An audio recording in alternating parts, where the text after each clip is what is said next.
Hello, my name is Ingrid Visman and I am with Rheumatoid, part of the Amsterdam Rheumatology and Immunology Center in Amsterdam, the Netherlands. And I would like to introduce you to our paper entitled Changes in TNF Inhibitor Drug Survival in Patients with Rheumatoid Arthritis, Psoriatic Arthritis and Ankylosing Spondylitis over 15 years. Since the introduction of TNF inhibitors for patients with rheumatic diseases, the clinical outcomes for these patients have improved dramatically. However, a substantial proportion of patients discontinue TNF treatment. Patient characteristics and treatment options have changed in major ways over time. For example, currently rheumatologists strive for minimal disease activity or even remission for these patients, and in recent years tapering strategies have taken on more and more importance.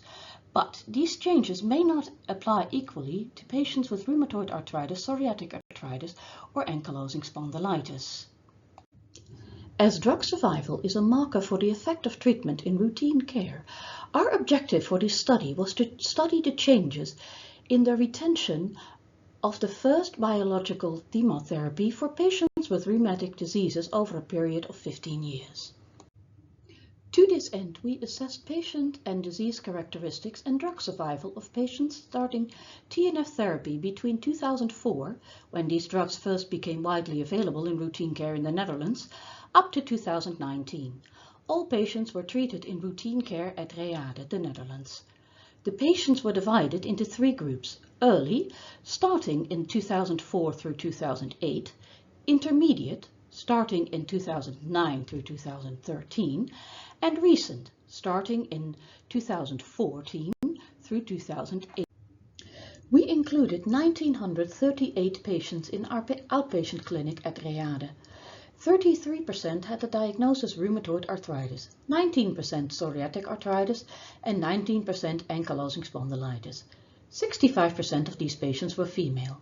As shown in Figure 1, the drug survival decreased significantly over time. This decrease was mostly caused by the decrease in the most recent group. There was no difference found between the early and intermediate groups. As for the different rheumatic diseases, Figure 2 shows that rheumatic arthritis patients have a much shorter drug survival time than patients with psoriatic arthritis or ankylosing spondylitis. In conclusion, patients with rheumatoid arthritis, psoriatic arthritis and ankylosing spondylitis currently starting TNF therapy have discontinued TNF therapy much sooner than the patients starting in the past. This is especially true for patients with rheumatoid arthritis, most likely due to the availability of alternatives and treat-to-target protocols aiming at low disease activity or even remission. As patients often expect they will be using these drugs for years or even lifelong, it is important for rheumatologists to keep in mind the likelihood that a patient may be switching fairly soon. This is especially true for rheumatoid arthritis patients.